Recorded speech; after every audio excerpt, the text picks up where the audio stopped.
Tantor Audio, a division of Recorded Books, presents All About ADHD, a family resource for helping your child succeed with ADHD. By Thomas W. Phelan, Ph.D. Narrated by Eric Michael Summerer. Introduction. Attention Deficit Hyperactivity Disorder, ADHD, is a chronic condition in which core symptoms of excessive inattentiveness, impulsivity, and hyperactivity cause significant impairments in a person's school, work, social, and home life. ADHD is a challenge for families, schools, and society for a number of reasons. The prevalence of ADHD in children in the United States averages between 5% and 7%, while in adults, the prevalence is about 3 to 5%.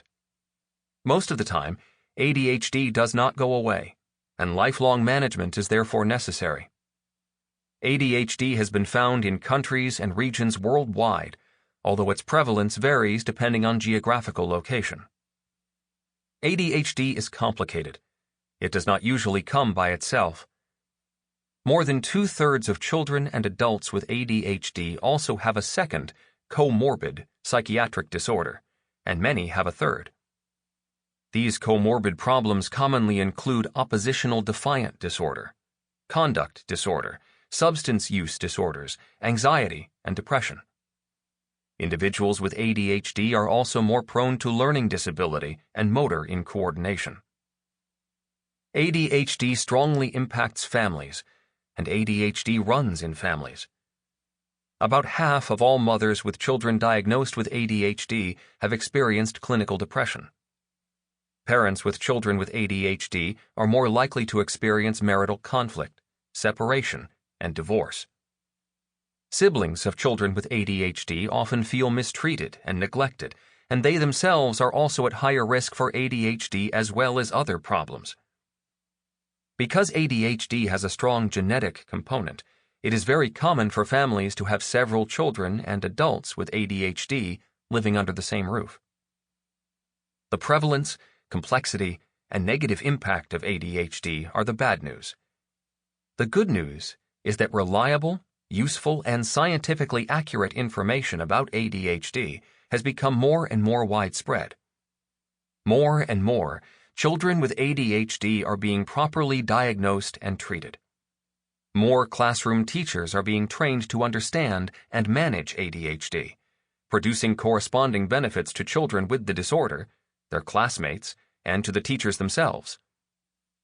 Fewer parents these days, as opposed to a decade or more ago when less was known about the disorder, believe the myth that they somehow caused ADHD in their children due to bad parenting, or argue about which one messed up this kid.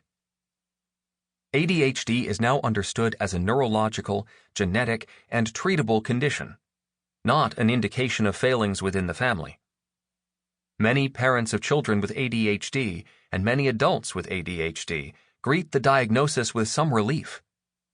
They are glad to learn the problem has a name, that it is not their fault, that mental health experts know a lot about this condition, and that a course of management, treatment, can be defined. Further benefits have come from the recognition that most kids with ADHD do not outgrow their symptoms, which has led to diagnosis and effective treatment for many adults, as well as to useful accommodations for college students with the disorder and affected employees in the workplace. A diagnosis, however, is not magic, and it is only the beginning of the usually lifelong process of dealing with the symptoms of ADHD. The most important part of the treatment process is education about ADHD. That's what this book is about. You may be a parent trying to deal with your child's first-grade teacher, discussing medication for your son with a pediatrician, attempting to explain the disorder to the grandparents, or trying to manage your own periodic depression. Or you may be an adult with ADHD, trying to handle a difficult job, get along with your girlfriend, or keep track of your money. Whatever the case, you want good knowledge about ADHD to help you raise your child or to run your own life as an adult. Dependable facts are emotional gold. You need to understand basic symptoms, how these symptoms affect school, home, workplace, and peer relations, what it's like to grow up with ADHD, what causes ADHD and the genetic aspect of the problem, how to predict the future, prognosis, how ADHD is diagnosed, what treatments are useful, and what treatments, though often highly touted, are useless. Unfortunately, information about ADHD on the internet is too often simply distorted and idle chatter. Stories about ADHD in the media are too often sensationalized and negative, although this problem seems to be lessening. I hope All About ADHD will provide you with the latest reliable and scientific evidence about this disorder, in a simple, readable format, so that you can maximize your happiness and the happiness of those you love. All About ADHD is based on my own personal experience as a parent, grandparent, and clinical psychologist who has worked with children and adults with ADHD for over 40 years. ADHD will always have a personal, family side, as well as a clinical, scientific side. In my opinion, to really grasp the problem and deal effectively with it, you need to understand both. Part 1. What is ADHD? Chapter 1. 3 views of ADHD. Chapter 2. Home, school, and friends. Chapter 3. Growing up with ADHD. Chapter 4. Causes of ADHD. Chapter 5. Predicting the future. 1. 3 views of ADHD. In this chapter, we'll examine ADHD from 3 points of view. 1. ADHD according to the DSM-5. 2. What it's like to actually have or live with ADHD. And 3. ADHD viewed as fundamentally a problem of self-control. The DSM-5 criteria for ADHD. The American Psychiatric Association's Diagnostic and Statistical Manual of Mental Disorders, DSM, now in its 5th edition, defines Attention Deficit Hyperactivity Disorder. The DSM-5 is used by physicians, mental health professionals, and insurance companies for diagnosis and treatment recommendations. According to the DSM-5, several criteria must be met for an individual to qualify as having ADHD. Basically, the person must show a pattern of inattention and/or hyperactivity, impulsivity that fits the following criteria. 1. Persistence. Symptoms have lasted for at least 6 months.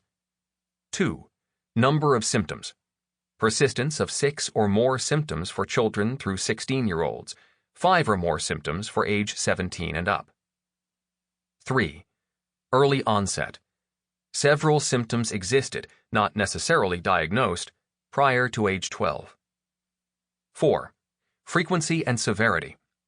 Symptoms must be inconsistent with developmental level and not just a result of oppositional behavior or inability to understand tasks or instructions. 5. Clear evidence of impairment. The ADHD symptoms must significantly interfere with or reduce a person's ability to function. 6. Symptoms occur in 2 or more settings. Symptoms must be present in multiple contexts, such as school, work for adults, home, and social situations. 7. Symptoms not due to another mental disorder. ADHD symptoms do not only occur during a psychotic disorder and cannot be explained by another mental disorder, such as a mood disorder, anxiety disorder, substance use, and so on. The DSM-5 classifies symptoms according to inattention, hyperactivity, and impulsivity. For the sake of simplicity, the abbreviated description of each item is below. The first list includes manifestations of inattention. A. Fails to pay close attention to details, makes careless mistakes. B. Has difficulty following instructions and completing tasks. C. Has difficulty sustaining attention in work or play and is easily distracted. D. Often fails to listen when spoken to directly. E. Has difficulty organizing tasks and activities. F. avoids tasks requiring sustained mental effort. G. Often loses things. H. Often distracted by extraneous stimuli. I. Is forgetful in everyday tasks. The second list includes symptoms associated with hyperactivity or excessive motor activity and impulsivity, acting without thinking. J.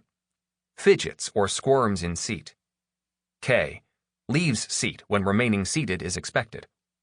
L. Runs about or climbs in situations where such activity is inappropriate. M. Has difficulty playing quietly. N.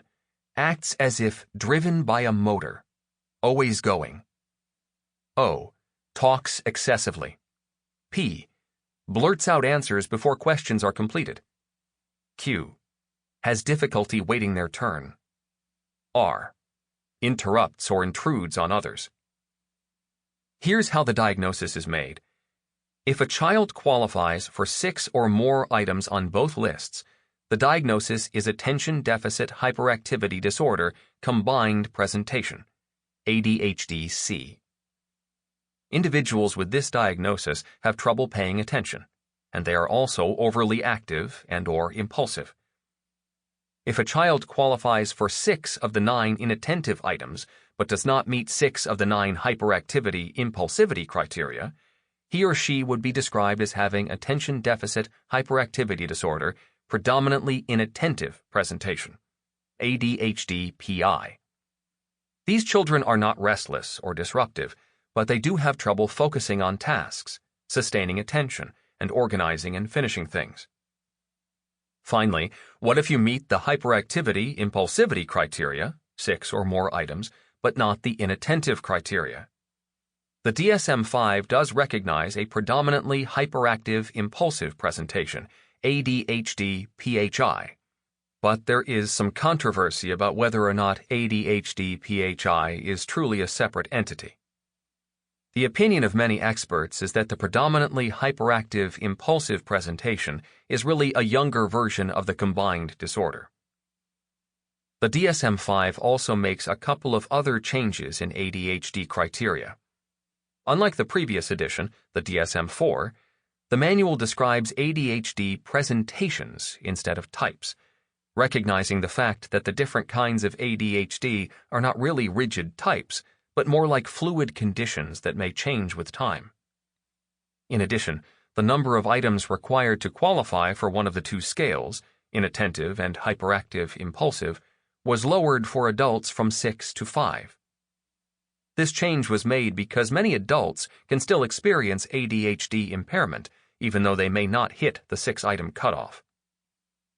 Over the years, there has been controversy over whether the condition's sluggish cognitive tempo, SCT, is a subtype of ADHD or a distinct disorder. Although it does not yet appear in the DSM-5, characteristics of SCT include daydreaming, slow processing speed, or sluggishness. These are characteristics that resemble ADHD, predominantly inattentive. SCT is not thought of as a deficit in overall intelligence.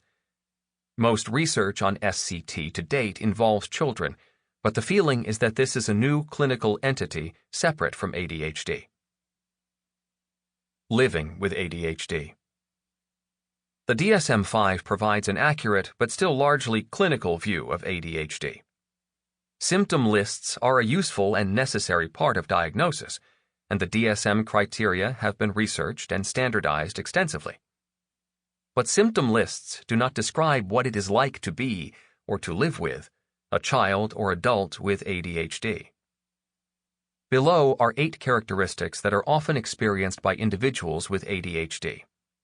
These real-life descriptions will give a better picture of how ADHD affects not only a person's life, but also the lives of their family and friends. Our list, of course, includes the core ADHD symptoms: inattention, impulsivity, and hyperactivity.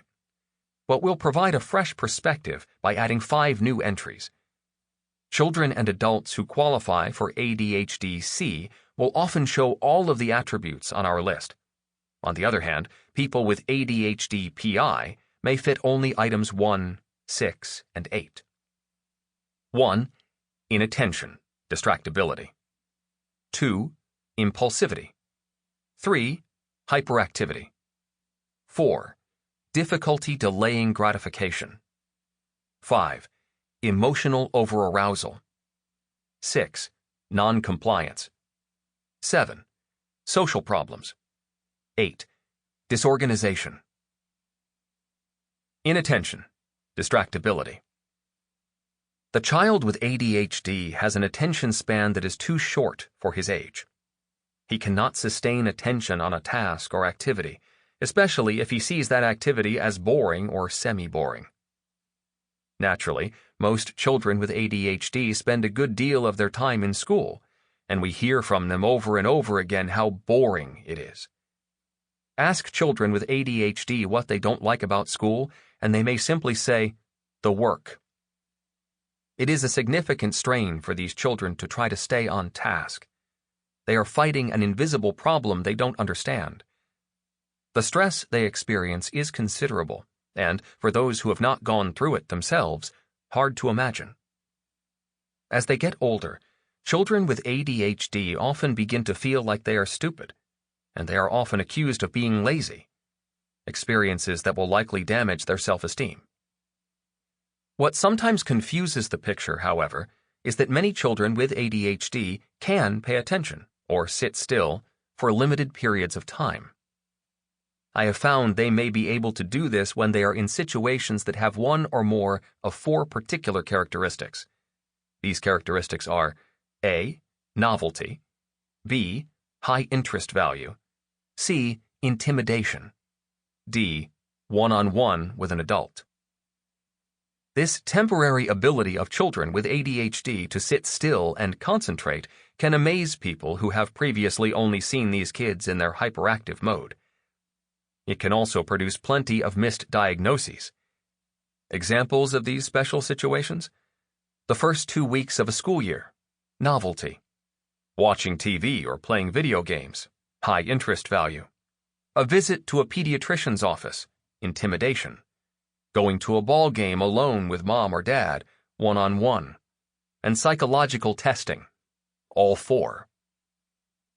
Another way of looking at the attention problem is to think of it as distractibility, the ease with which the child can be taken off task by some other stimulus.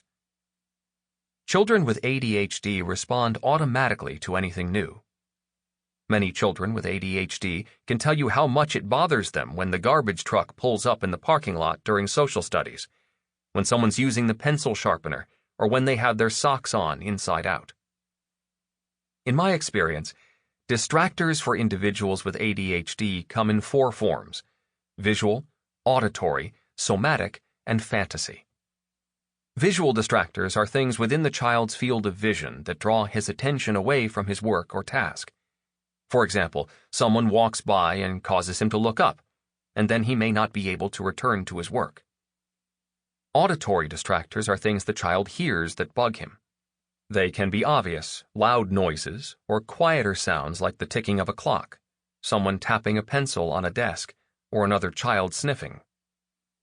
These things may not seem bothersome to you, but they are to children with ADHD. Somatic distractors are bodily sensations that take away the child's attention. I have seen a number of children who can hardly stand it when the seam in their sock is not in the right place. They become very fidgety and can't concentrate. The same results occur if their stomach is growling, if their chair is uncomfortable, or if they have a headache. Fantasy distractors are thoughts or images going through the child's mind that have more appeal than schoolwork. We all daydream, but children with ADHD are often identified by teachers as excessive daydreamers. The child might start thinking of his new video game, or lunch, or, if he's old enough, about a girl. Some children may be more vulnerable to certain kinds of distractors than others. Some kids, for example, complain more about things that they hear than things that they see. That's why it helps with the diagnosis if a child can describe in his own words what kinds of things get him off task. What is the biggest distractor for children with ADHD? Very likely human conversation. When children with ADHD say they can't concentrate when other children talk around them, This is probably not an excuse. It's a very real problem. Impulsivity. The second trait on our list is impulsivity, acting without thinking or doing whatever happens to come to mind without regard for the consequences that may follow. Impulsive acts by children with ADHD can range from trivial to extremely dangerous. In the extremely dangerous category is impulsive behavior that threatens the life of the child with ADHD or the life of others. For example, one boy I worked with started playing with matches in a wastebasket in his living room. The flames intrigued him, but they soon reached up to the curtains and then spread. No one was hurt, but the house was lost. Another 5-year-old patient of mine with ADHD almost drowned when he went to a pool with his father. The father turned away for only a short time, but the child saw the water, saw other kids jumping in, and thought, "Fun!" His thought processes didn't extend as far as remembering that he didn't know how to swim. He was pulled off the bottom of the pool several minutes later. Fortunately, he was still alive. Other impulsive ADHD behavior is more along the lines of less damaging mischief.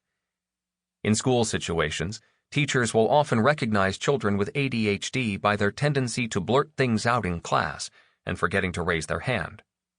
Other times, children will blurt out something intended to be funny or smart alecky. Many children with ADHD attempt to be the class clown, and some of them are quite clever and really are funny. This type of behavior, however, presents the teacher with a major class management problem as the whole group of kids gets off track. Impulsivity can also seriously impair the social interactions of children with ADHD. When frustrated, they may yell at other children and sometimes even physically strike out or push others around in an attempt to get their way. Their impatience about having to immediately be the first in line and their tendency to grab other children's things can be constant sources of irritation to others. Some people say that children with ADHD have a stop, look, and listen problem. In other words, when entering a new situation, they don't take the time to stop, look at what is going on, listen to what is being said, and then respond appropriately. Children with ADHD tend to do whatever comes naturally or automatically. Children with ADHD do not have a well-developed ability to either visualize consequences or to talk to themselves about what is likely to result from some of their actions. Some children who impulsively steal, for example, just look at the money lying on their parents' dresser and think, "Wow, neat!" So they take it. It may occur to them later that their father will almost certainly miss the $5 that was sitting on top of the dresser earlier in the day, but by then the damage has been done.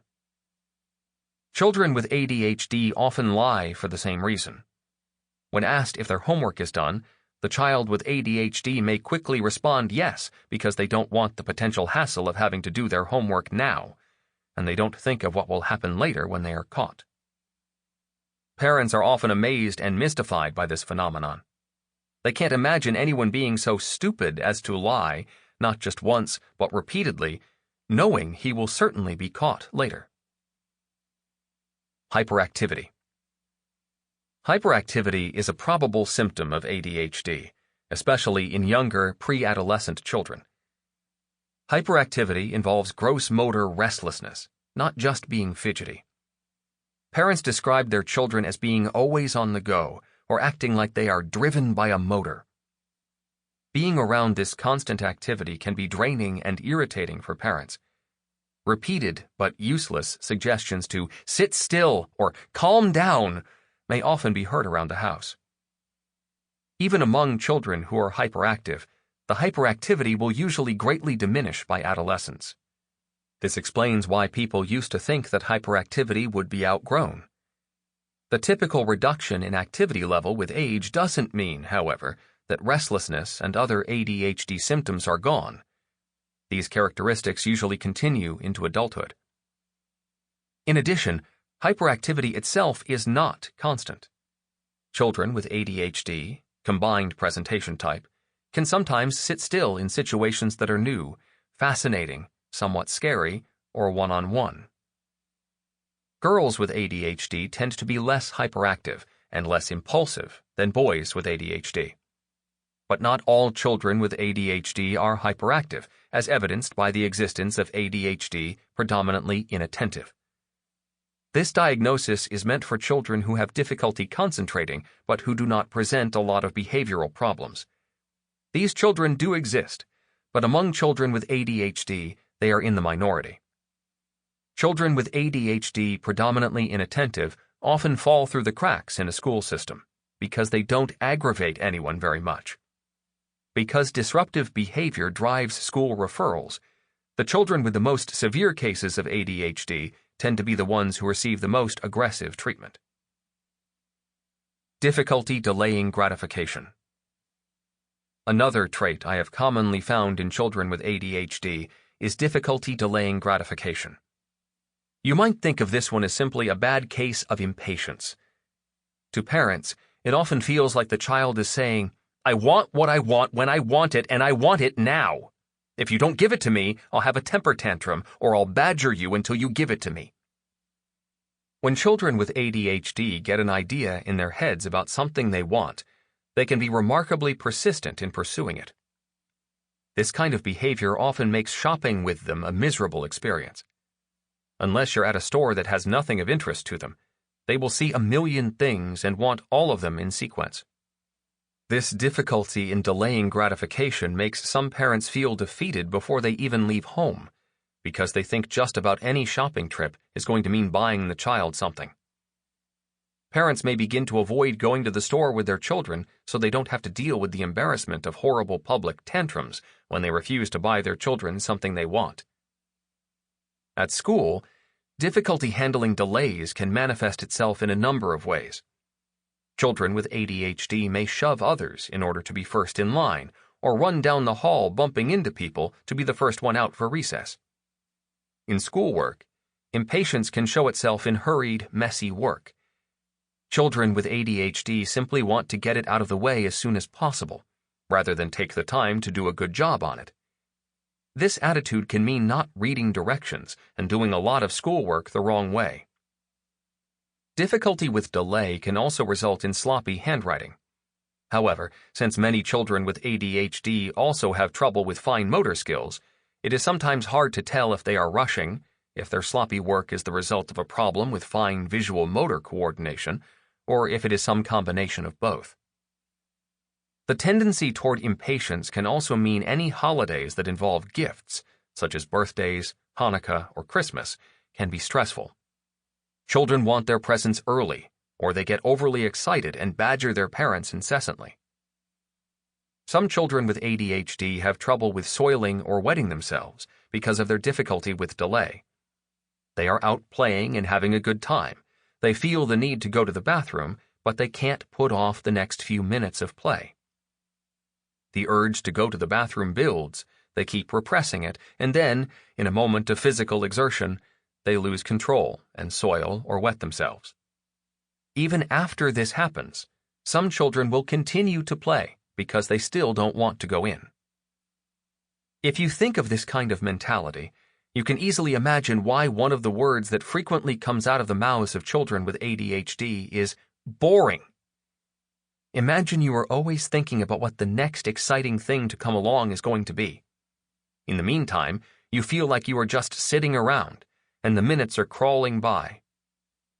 Things would seem pretty boring to you, too. Emotional overarousal. Another quality that often accompanies ADHD is an extreme intensity of feelings and emotions. Children with ADHD also make sure those around them are aware of their emotional state. I have been saying for years that emotional overarousal is not mentioned on the DSM-5 lists, but it probably should be, and it probably will be in future DSMs.